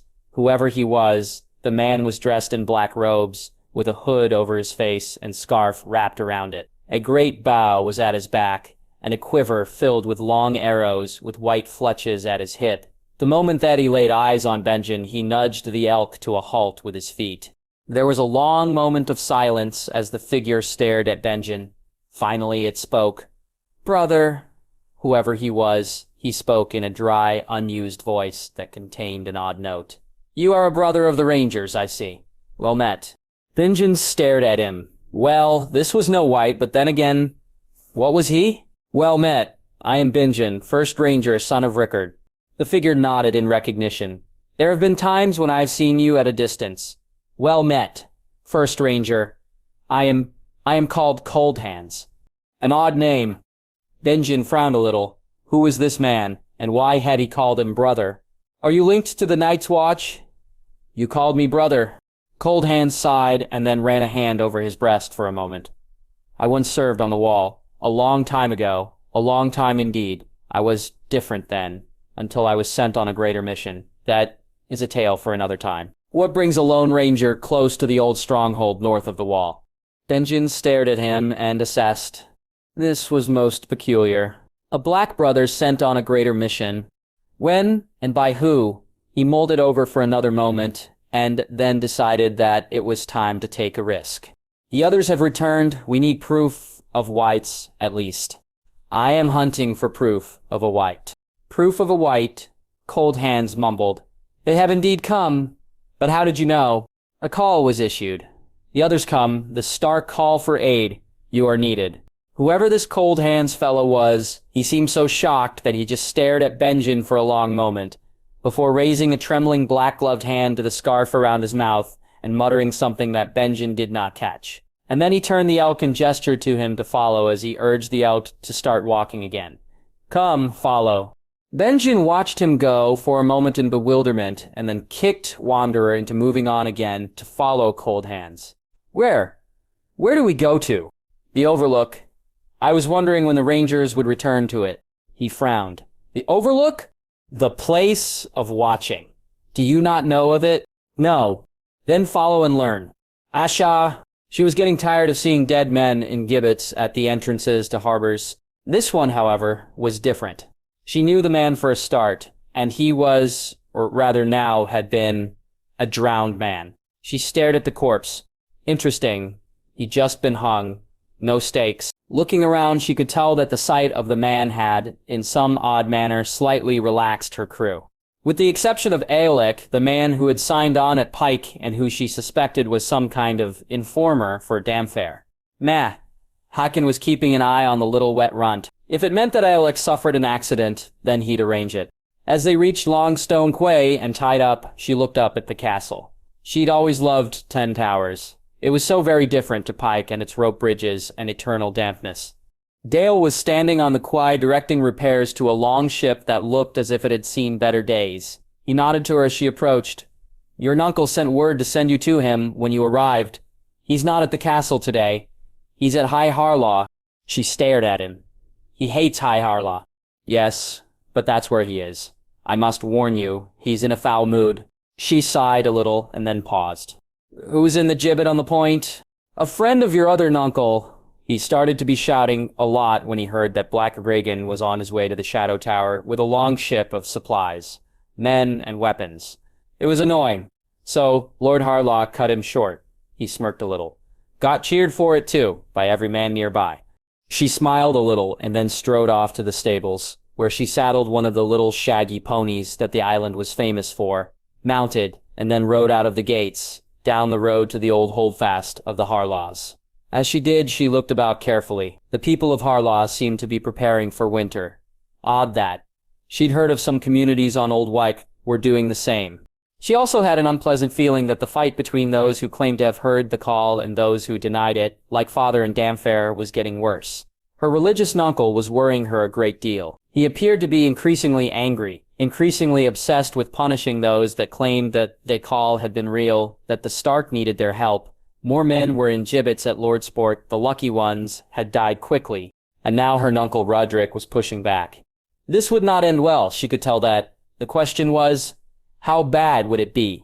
When she finally arrived at High Hala, she found her nuncle Roderick scowling over a set of records that looked as if they had been locked in a box, and then covered in dust for several decades at the very least. But judging from the severity of the scowl, she guessed that he either wasn't finding what he wanted, or didn't like what he had found. Useless, he muttered, as she slammed the topmost book closed. All useless. Damn my ancestors. What were they so afraid of? Then he looked up. Asha, how's Pike? Parts are heated, parts are fearful, and parts are dead. Dan Fair rules over father at times. There are more gibbets at Lordsport. He nodded. So I heard we have one of our own here. We put fools who smell too much of Damfair's madness in it. After we've shut them up, that is. Damfair will not like it, neither will father. I care not. I am Lord of Harlaw. My word rules here, not Damfair's. And if your father disagrees, then he set his jaw. We will have words. Asha thought about the kind of words her nuncle was implying and hid a wince. What are you looking for here? He directed an odd look in her direction. Reasons. Reasons for what? He sighed. Reasons for why our ancestors were such damn fools and destroyed so much. She stared at him. Destroyed what? Her nuncle ran a hand through his hair and then gave her another considering look. Then he crooked a finger. I need to show you something. He led her down a long dark corridor and then handed her a burning brand before starting down a long spiral staircase. It smelled damp down here, and as they descended still further, she could see moisture on the walls. The stonework was rougher down here too. Older. How old was this place? Which of her ancestors had built it? Or had they built it on something else? Something older. A strange feeling stole over her, and she shuddered a little. Do you feel them too? She looked at her nuncle, who was still leading the way. Feel what? The ghosts. I shudder every time I come down here. I feel the specter of the past, most heavily here. This is the oldest part of High Harlaw, should be the dampest too, but whoever built it knew his drains well. How old is it? He paused for a moment and then laid a hand on the rough walls. This stonework is that of the first men. I have seen it in other places. Read of it too. A ghost of a smile crossed his face, and then he resumed downwards. Asha stared at the walls for an instant, and then followed him hurriedly. The stairs ended and a long corridor stretched ahead. There was a slight curve to it, a subtle one, and Asha wasn't sure if it was intentional or not. What she did see was the room that her nuncle led her to, especially as she saw it from a distance. There was an odd, dull light flickering it, like a guttering candle. Her nuncle paused at the doorway, set his chin, and then walked in. As she reached the doorway, as well, she stopped dead in her tracks. The walls of the room were covered in something she couldn't quite make out. She peered at the nearest wall. Runes, or the remains of what seemed to be runes, the carvings were glowing fitfully, like dying fireflies, and they had all been incised by lines, as if someone had been trying to destroy them. It was beyond eerie. It gave her the creeping horrors, as she looked at the walls. What is this place? I do not know, he said, the words heavily, as if it pained him to say such a thing. I wish that I did. All I know is that the steward of High Harlaw was assessing stores not too far from here when he saw the light. It was the first that I ever knew of this place. She raised a hand in bafflement and pointed at the nearest rune. Do you know what they say? No, whoever carved the lines through them did too good a job of it, and yes, I can read runes. The odd word here and there, in some of the darker corners, survive, but all they give are hints, dark hints at that. Blood tide. Outcast. Prophecy. He fell silent, and Asha stared at him. What else, nuncle? I see the battle in your face. Words that make my heart sink. Death cult, lost god, sea wolf, and, most ominously, beware the return of the others.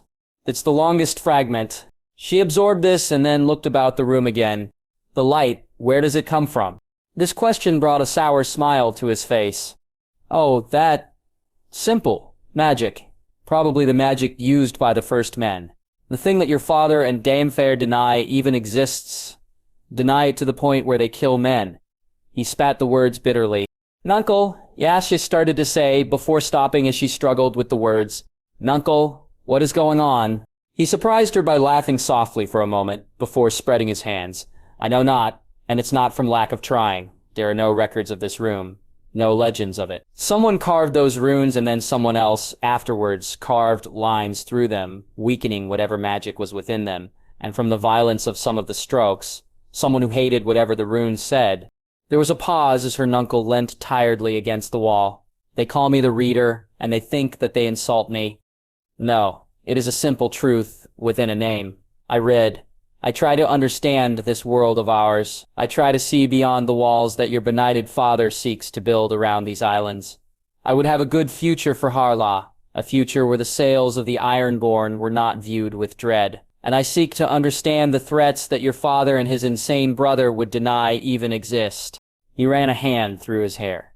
Something comes, Asha. Something comes. Something black and terrible. A storm like nothing that we have ever seen before. I smell it in the air. This room had a warning here once. A warning carved by the first men. By my ancestors. There have been Harlaws here for hundreds of years, if not longer.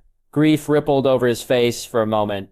Fair Isle changed me. When my sons died, well, it broke a part of me. Broke any faith I had in your father as well. Damn him. Asha winced a little. Nuncle. Oh, don't look like that, Asha. Your wretched father is a fool. This notion that the call was some kind of Greenlander mummery. Do you know why your father supports his brother Aeron so much? Because he and his drowned men still don't call themselves as such openly, make up so much of his support for the old way, the iron price. That's what he bases his power on. After the stupidity of his rebellion against Baratheon, he spat to one side. I haven't done a lot of thinking of late, he said bitterly. And the more I think about it, the more I wonder if your grandfather Quallen had the right of it. If only he'd lived longer. He might have beaten some sense into your father, instead of your father deciding to turn against what his father believed. This made her look around uneasily. Yes, father's adherence to the old way was traditional. She understood that, and yet father had, in his own way, also let her walk her own path, which was non-traditional. But he also demanded that the people around him charge the iron price, follow the old way. Nuncle, I am having the island searched for other such runes. Any records at all. I am searching for answers because my people are in danger and they need those answers. And if Damfair or even your father try and stop me from protecting my people, I shall turn the waters around this island red with their blood. I will not ignore this Asha. I cannot. I heard the call to Winterfell. That's something else that I cannot ignore. He shook his head. So, now you know where I stand. I do not want you to make a choice as to where you stand yourself, but you must know the issues. She stared at him for what felt like a very long time. 100 things or more flashed through her mind. The call, the bodies in the gibbets, Damfair's dangerous madness, father's comments about his plans for the North. He probably thought that his secret was unknown to her. If so, he was wrong. She'd seen enough to put the pieces together. She wasn't an idiot. She also knew that the very thought of attacking the North, of attacking Winterfell, now made her uneasy. She made her choice. Knuckle, I cannot fight my father, but that does not mean that I will fight you. You have the right of it in this case. He nodded at her and then directed a brief, wintry smile at her. Keep your eyes on the horizon, Asha. Send word if you see or hear anything odd, and smell the wind, especially when it blows from the north. If you smell foul things, steer for 10 Towers. Riding back to the quay, she was in a thoughtful, dark, even mood. Her nuncle's words had shaken her more than she could admit. Her nuncle was looking for answers. Where could those answers be found? Wait. Old Graham, where was she again? When she reached the ship, she found Hawkins sitting on a bollard and using a honing stone on his knife. What news? Alex gone. Deserted? Died. What from? Stupidity. How so? He thought that he was better at using a knife than me, and before that he could lecture me about taking orders from a woman. Oh, and he also seemed to be a very religious man. All told, he died of stupidity. Oh, then she shrugged. Hire someone to replace him then. We stay the night here. Have the ship reprovisioned. We sail on the morning tide. Where to? Greywack. There's someone there. I need to talk to. Robert. The Street of Steel was the kind of place that made any man feel alive. So many people, so many horses, so much noise, the smoke and sparks, the pounding of metal on metal. Oh, and now the cheers. Men and women cheered him as he rode down the street, with Sarah Barristan by his side, with cries of "Long live good King Robert," and "Long live the King." He nodded genially at them and gave them his best flashing smile. It was good to be the king on a day like this. Sarah Barristan pointed to one side, and he nodded. The shop that they stopped at was a large one, and a very well-appointed one. This was the workplace of a man who knew the value of good equipment. He could see that at once. Dismounting, he tied up his horse himself. "What's the name of the merchant again, Sarah Barristan?" "Tobbo Mott, your grace. He's an associate and a very skilled one." Nodding at this, he strode in. The workshop was very well appointed indeed, and he nodded at the workmanship on some of the weapons he could see on display. "Hello? Is Tobbo Mott here?" Yes, I'm coming," a man called out, tone side crossly. A door opened, and a man entered. He was balding, with the shoulders of a smith. Not that he was using one of his arms at the moment. His right arm was in a sling. The moment he saw him, he stopped dead, and then bowed deeply. "Your grace, how may I help you?" "I have a sword that I need you to have a look at," Robert rumbled as he unslung Stormbreaker and then pulled it from its scabbard before placing it carefully on a workbench. "It's my family sword, the sword of the Durandons, and I've only recently rediscovered it. That said, it's occurred to me that I know nothing about it. It never needs to be honed, and the more I use it, the lighter it seems." "Odd. So, I would know more about it." Mott stared at it and then nodded slowly. "I can do my best. Your grace, I might have to call on my apprentice. Damn it, my ex-apprentice now, but he's still here for a few days to help out, as I might need help because of my arm." "A bad injury?" "Foolishness on my part." He went slightly pink. "She was heavier than I thought," he muttered quietly, "but worth it." Then he stepped forwards and looked at the sword. After a moment he frowned. "The sword of Durrangod's grief, yes? There are tales of this sword, your grace. Odd ones." "Aye," Sarah Barristan Selmy said to one side. "It's a sword that was said to turn aside lightning and embolden faint hearts. It's even said that it gave warnings, but just how it did that is not said." Mott moved closer to the sword and then stared at the metal with a frown on his face that deepened by the moment. Then he straightened up and turned to the door. "Gendry, master, get in here."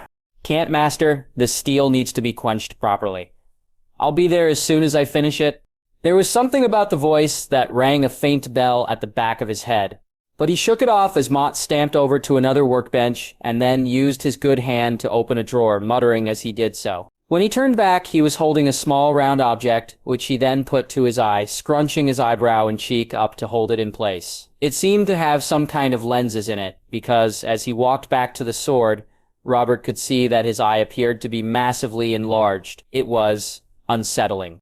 "A payment from a Myrish merchant for some work I did on a sword for him," Mott muttered. "It lets me see things close up." Then he leant back over the sword and inspected it intently. Robert watched him. The man seemed to be increasingly puzzled by something. He was about to ask him what was wrong when all of a sudden the smith straightened up. "Your grace, may I use a tuning hammer on this sword? I want to hear what it sounds like when the metal rings." He stared at the man. "Do you want to sound the sword?" "Aye." "Very well." Mott rummaged in a desk to one side, and then pulled out a small hammer. As he did, there was movement to one side, and another man entered. He was well-muscled and wore a blacksmithing apron. He also had a cloth over his head that seemed to be soaking up the sweat that was trickling down his face. "Master, lift the sword a little, Gendry." "Yes, master." The apprentice reached out and lifted the sword by the pommel. As the smith gently tapped the sword, Robert heard a melodious chime from it that seemed to ripple through his very bones. "Odd," said the smith. "I have no idea what this metal is, your grace. None at all. It is a mystery to me. The first men used bronze. The Andals steel. I know both metals well. The Valyrians invented their own way to forge steel, the secret of which is lost. It is the greatest mystery for smiths, masters, all who work with metal. Some, myself included, can rework Valyrian steel, but none can make it from new. And now there is a new mystery. This, I truly do not know what this is made from. It is no metal that I am familiar with at all. I cannot even tell by the sound. That dull noise is odd as well. Dull, Robert asked, confused. You've been by your forge for too long, man. It did not sound dull when you tapped it. It chimed. Your Grace? Maud and Sir Barristan both looked confused. It chimed. I heard no chime, Sir Barristan said with a frown. Odd. Your Grace, the apprentice said hesitantly. I heard it chime as well, like a bell. Not now, Gendry, Mott barked, but Robert was now intrigued. Take that sweatrig off your head, lad. You're the apprentice? Former apprentice, the lad said dully. I've been told I'm to work by the docks now. And then he pulled the cloth off his head. Robert openly stared at him. Blue eyes, black hair, that Baratheon jaw. It was like looking at a younger version of himself. He could see that Sir Barristan saw it too, and Mott. Well, he was looking a bit shifty. Robert rubbed at his temple for a moment. Oh gods. Gendry, is it? Yes, Your Grace. You look familiar to me, lad. Who was your mother? The lad stared at his feet. Don't rightly know, Your Grace. She died when I was very young. She worked at an alehouse. And your father? Robert prompted gently. The apprentice shook his head. Don't know, Your Grace. That's why I haven't got a last name. How long have you been working here? The lad looked deeply puzzled at the sudden change in the direction of the conversation. Some years now, Your Grace. A man brought me here. Can't remember who he was now. Robert stared at him, and then he looked at Mott, whose shifty look intensified. Who brought him here? The smith looked at him. A man I'd never seen before, Your Grace. He paid me twice the normal fee for an apprentice. Not that he needed to. The lad had a knack with a hammer. Oh, he knew. He might have been an Assolci, though. His accent was good. But I could tell he was once from Assos. Vasily, it had to be him. He had seen to the matter of young Edric. How many more bastards did he have? It was an unsettling thought. Then he looked back at Gendry, who was staring at the sword. Your mother? Which alehouse? And can you remember anything at all about your mother? Gendry frowned in concentration. Crossed Keys, I think. And she had blonde hair. Your Grace? The Crossed Keys. He remembered that place. Oh, but remembered it. What had her name been again? Bessie? No, that was the one with the massive tits. Anais. She'd had the most amazing smile. Anais, he said out loud. Her name was Anais. She was from the Stormlands, originally. That's why I remember her. You have a last name, lad? Gendry Storm. The lad looked at him, and Robert could see what looked suspiciously like tears in his eyes, but that he was not going to cry. No, he wasn't going to shed a tear. Had to be a man. So you're here for a few days, and then down the docks? Robert asked, keen to move away. I'll talk to you again, lad, and on the matter of your father, I need to talk to you about that. On another day, perhaps. How good an apprentice is he, Master Mott? Fair to middling, needs to work at it. Can be a good one, if he applies himself. Are you working on anything at the moment, lad? Robert asked. Thought about making a helmet, Gendry muttered. The head of a bull. Not a bad idea, Robert said. A challenge. Tell you what. Once you make it, bring it to me. If it's any good, I'll have you make one for me. Only in the shape of the head of a stag. Gendry gaped at him for a moment, and then tugged his forelock. Be honored to do it, Your Grace. Then he sniffed. Master, I need to get back to the forge. Don't like leaving it unattended. Dangerous. Your Grace. Sir Barristan. And then, at their nods of dismissal, he left. Robert watched him go and then looked at Mott again. What's he really like, a smith? Mott had smiled slightly.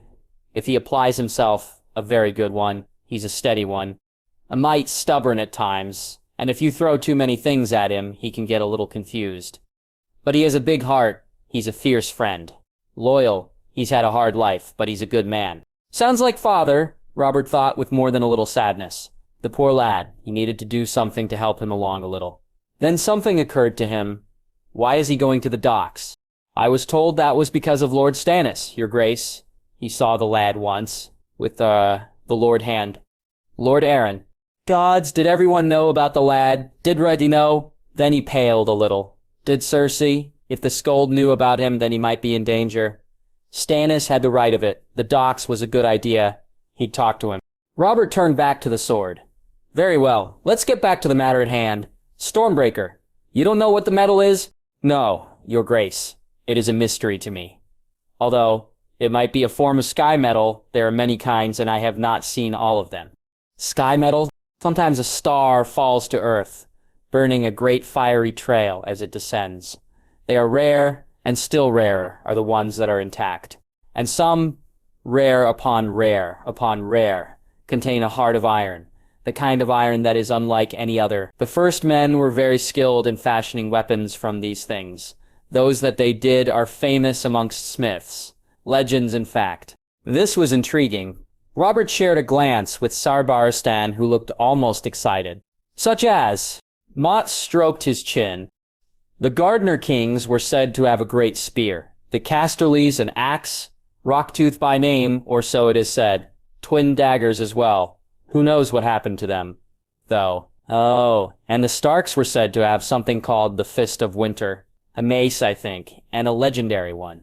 Robert stroked his face. You said that this is the work of the first men? Aye, Your Grace. And possibly this sky metal. Aye, Your Grace. Oh, and there was another on the list. 'Tis said that the Danes of Starfall have a sword made from a fallen star, Dawn. Dawn is the work of the first men? Sarbaristan asked.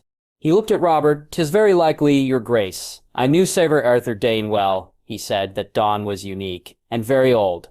He looked ashamed for a moment. I liked the man, but he was deep in Rhaegar Targaryen's counsels. Robert felt his blood thunder in his ears at the mention of that bloody man, but kept his temper in check. And Dawn was in this city recently. Oddly enough, I know, said Mott wryly. Half the smiths I know of, including me, were hoping to catch a glimpse of it, and that is a sword that has many, many odd legends attached to it. It's said to be a blade that can only be borne by a Dane, a blade made with magic, rather like the Fist of Winter and Stormbreaker. I think, Your Grace, that only you and your blood can wield the blade properly. He considered this, then he smiled. Ironic. I love my warhammer, but I now have Stormbreaker. Ned loves that sword of his. Ice, but his family once had a mace. I wonder what happened to it. Ned never mentioned any such weapon. I'll write to him. He stood up. Master Mott, my thanks for your time. You do good work here. I can see it. You will receive commissions from the Red Keep. I swear it. My thanks, Your Grace, the smith said with a bow. I should be fit again to swing a hammer in a week or so. Robert grabbed Stormbreaker, returned it to its scabbard, and then secured it to his back again. Good, Sir Barristan. Training, Your Grace. As he strode back to his horse, he sighed a little. Why was it that he got on better with his bastards than his trueborn? If only Joffrey wasn't quite such a Lannister. He mounted with a grunt. Oh well. Tyrion? A positive flurry of ravens had been sent out in recent hours, and if words contained power, then those ravens would be at River Run days early and with singed feathers. He had checked at Amain, and the rest of his men, he had become accustomed to seeing them as his men by now, had been well taken care of. They had indeed. Stark's hospitality was most generous, and the meal he had just eaten had been passing good as well. So now he headed back to Lord Stark's Solar, a cup of rather good wine in one hand, and with a head filled with questions. Arriving there, he was relieved to see that the door was open. He knocked politely, and then entered at the gruff, "Come," from within. Lord Stark was sitting at his desk, with books all around him and a look of fierce determination on his face. Oddly enough, he did not look that surprised to see Tyrion walk in, not even after he then closed the door. What can I help you with, Lord Tyrion? Tyrion walked to the map and stared up at it. Your map of the North is a very good one, Lord Stark. Very detailed, very impressive. Especially, he waved a hand upwards, the area north of the wall, more detailed than any other map of the area that I have ever seen. Lord Stark leant back in his chair and then shot Tyrion a look that made him intensely uncomfortable. I had information from a very well-informed source. Really? He found a chair and then sat before frowning at the map. There are far more settlements there than I had thought. Aye, Lord Stark's eyes glittered. Wildlings, Lord Tyrion, thousands of them. Far more than we ever imagined, and the map shows where the northernmost villages used to be. No more. They've been abandoned. They're moving south. He stroked his chin and then took another sip of wine. Moving south, interesting. Is it because they've heard the call? Lord Stark's look intensified still further, something that he hadn't previously thought was possible. Did you hear the call? No, he conceded reluctantly. But I felt something. I think I was asleep when you sent out whatever it was, but I have talked to a lot of people who did hear it, clearly enough to allow me to quote it to you now. The others come, the Stark calls for aid. You are needed. Lord Stark, it was even heard in the Iron Islands, where they are now killing each other because of this call. This startled the Lord of the North, who sat up a little. Killing each other. We heard word of unrest in the islands. But why should they kill each other? Apparently Daenerys Greyjoy denies this call and is killing those Ironborn who speak about sending aid to Winterfell and to the Wall. Odd, is it not? Lord Stark muttered something under his breath in a language that might have been the old tongue, before looking back at the desk. More Greyjoy idiocy, he finally muttered out loud. And Balon allows this. His hatred for the North runs deeper than we knew. Tyrion took another sip of wine. Interesting, perhaps it was time to be totally unlike father. It would be refreshing to imagine his reaction. Lord Stark, do you know why my father sent me to Winterfell? Another intense look, followed by a wry smile. You said that you were just delivering some books from Casterly Rock. Knowing your father, though, there had to be something more. Let me guess. He thinks that all this talk of the others is a new gambit in the Game of Thrones that he's so obsessed with. He felt his eyebrows twitch upwards with surprise at Lord Stark's astuteness. Father had always talked about Lord Stark with a certain degree of contempt. The honorable Lord Stark, a man who put honor ahead of good sense, Father had once said of him. Honorable idiot more like. It seemed that there was more to Lord Stark than met the eye. Yes, he admitted. My father sent me to find out what you were up to. Then I heard talk of this cow, and then I saw preparation for war. Winter too, and then I noticed that this is not the last time that the North has prepared for and fought such a war. Lord Stark, I have seen the crags that litter the North, those that can be seen from the King's Road, at least, and the signs of the old signal network. Oh, and there were these. He pulled out the little pouch and passed it over to Lord Stark, who opened it with a frown. The moment that saw the obsidian arrowheads inside his face went blank. You're a very observant man, Tyrion Lannister, he said quietly as he replaced the contents carefully. Then he placed the bag to one side, before reaching out and taking a small leather pouch of his own from his desk, before tossing it over to Tyrion. What do you observe from that? Tyrion opened it with a frown of his own. Oh, look. Obsidian arrowheads. You seem to know what these mean, then. Why use this stone? Does it have a special quality? It does indeed. We think that it kills others. The first men called it glitter glass, and it seems that they often sent it to Winterfell when it was discovered. Tyrion went very still. Did you say glitter glass? Obsidian. Some call it dragon glass, too. But the old days it was known as glitter glass. All of a sudden, he wanted to close his eyes and place his head on the table. Oh, father would not like this at all. Instead, he smiled sardonically and sipped some more wine. There is a room in Casterly Rock, Lord Stark, an old one deep underground. It has runes carved on the walls. Most are illegible, but a few words can be read. One of them is glitter glass. Mirth and something more sparkled in Lord Stark's eyes. Really? He stood and poured a goblet of wine for himself, before topping up Tyrion's own goblet. Does your father know?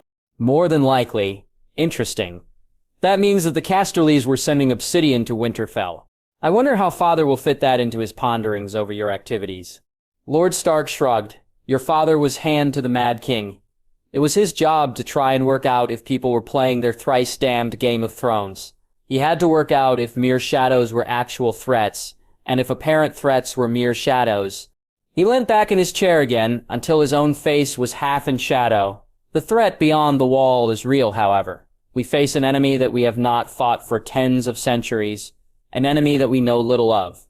I am told that you are a clever man, Tyrion Lannister. Mance Rayder, the king beyond the wall, sat where you sit now not too long ago, and said that the others were the reason why the wildlings were fleeing south to the wall. Did you know that he said that he can call on 100,000 wildlings? I see you unconvinced, but look again at the map. all those villages. So then, what is your initial impression of the situation all of Westeros face? Tyrion stared at Lord Stark and then looked back at the map.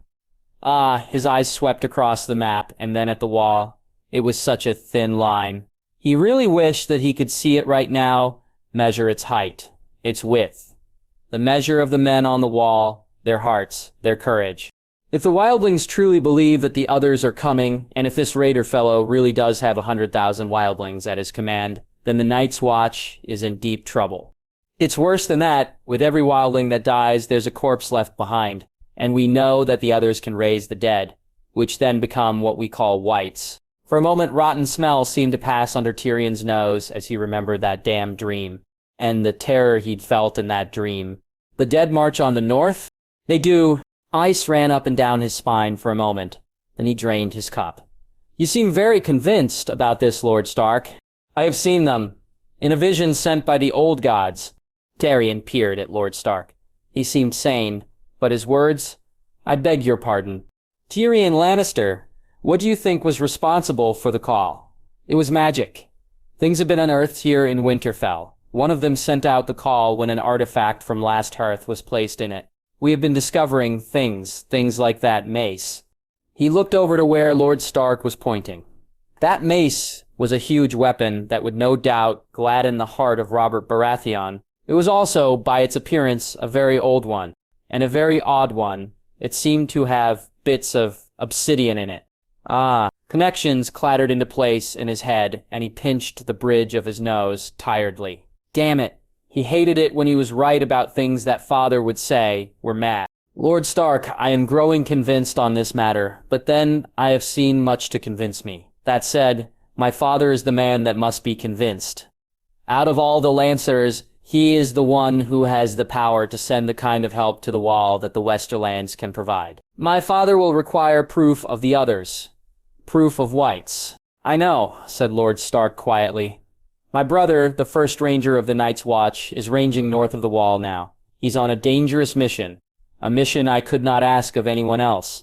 He seeks to bring me the hand of a white. Will that convince Tywin Lannister? He was impressed. He had to admit it. That would indeed impress my father. That is, so long as such a thing could still be moving, and not rotted to pieces. You must know how much warmer the Westerlands are than the north. This brought another thin smile to the face of the Lord of Winterfell. He reached to one side and held up a small cage made of some metal. The first men, it seems, thought of that. A white's hand will be preserved in that. It will be proof to send to the south and to Casterly Rock. Imaging father's reaction to the moving hand of a dead man brought an instant smirk to his face. Yes, that should be a sight to see. The great Tywin Lannister will probably spit out any wine he might be drinking, possibly even show some emotion. Lord Stark's eyebrow flickered upwards at the bitterness that permeated Tyrion's last words, and he cursed internally. He shouldn't show how much anger he felt at father's disdain and aloofness for him. Better to mask it with laughter than drown in bitterness. Someone knocked on the door, and they both looked at it. Who is it? Robb, father, and Daisy, we need to talk to you. Enter. The door opened to reveal Robb Stark, who escorted Daisy Sherstone in. She had formality in her very stance, and her every step. She also had a book in her hands, a very thick book. She looked at Tyrion for a moment, smiled slightly, but then turned that very serious gaze onto her cousin, who stood as she approached. Lord Stark, the Surestone of Surestone, is here to deliver the burden of knowledge to you. The others return. The Stark has called for aid. Surestone has answered, and with that she solemnly handed the book over. Lord Stark took the book and stared at it. Thank you, he said with some emotion. Then he paused. Daisy, what is this? My father had many secrets, ones that he told Brandon, but he did not tell me. Daisy Surestone went white as a sheet for a moment, and then she nodded. Father was always afraid of that. You hold his life's work. He made a new copy of the old histories, transcribing every rune of the oldest ones and every description of things that are now lost. We Surestones have always been the archivists of the North. This seemed to astonish both the Starks, who swapped one of those odd, intense looks again. What was it they were hiding? So this, a history of the first men. The Starks stared at the book, as did Tyrion. Oh, he had to read that.